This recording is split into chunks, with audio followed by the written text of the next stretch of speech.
د دینداري په غیرتي سړي پورې ډېر خوند کوي او په داسې سړي پورې ډېر خوند کوي چې د دین پروا ورسره وي په ده پورې دینداري ډېره خوند کوي یو هغه سړی چې لکه کمزوری د قوم د طرف نه یرندوکی بزدلی دین دپاره لاس پراخه نه وي شوق یې ډېر نه وي نو د دې سړی که مثال کې دین طرف ته توجه پیدا هم شي خو هغه فایده نه وي کومه فایده چې دی داسې سړي اسلام ته رانوتی لکه څنګه چې دا دري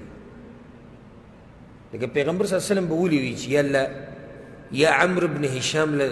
هدایت ورکړه یا عمر بن خطاب له ولي ځکه چې زورور سړي پورې دینداري ډېره مزه کوي ځکه چې دی چا نه یېرېږي نه صرف د الله نه یېرېږي او بزدله سړی او هغه ملګری چې په نیمه لار کې دې پرېږدي او په دیندارۍ کې د سره مخکې مرسته نه کوي نو داسې ملګري باندې سړی خوشحالېږي نه ملګری خو په دین کې هغه مزه کوي چې هغه تا سره بیا ولاړي او یېرېږي نه مقابله کوي خلکو له جواب ورکوي داسې ملګري باندې به پیغمبر صلی الله علیه وسلم ډېر خوشحالېدو ډېر زیات به خوشحالېدو وجه دا چې اسلام ته دې فایده ډېره ده پیغمبر صلی الله علیه وسلم سره خو لالچ د اسلام وکړه چې چا به اسلام له ډېره فایده ورکوله به د هغه ډېر به ورته خوشحالېدو که اوس اسلام کې دغه مو بلال رضی الله عنه خو بلال رضی الله عنه کمزوری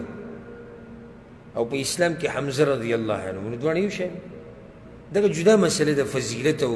مقام او هغه زه د هغې باره کې خبره نه کوم خو د زور په باب کې د زړورتیا په باب کې چې شاته ورسره قوم ولاړي شاته ورسره خلک ولاړي او نه یېرېږي یو مسله کې او زوري دبدبې زه دې خبره کوم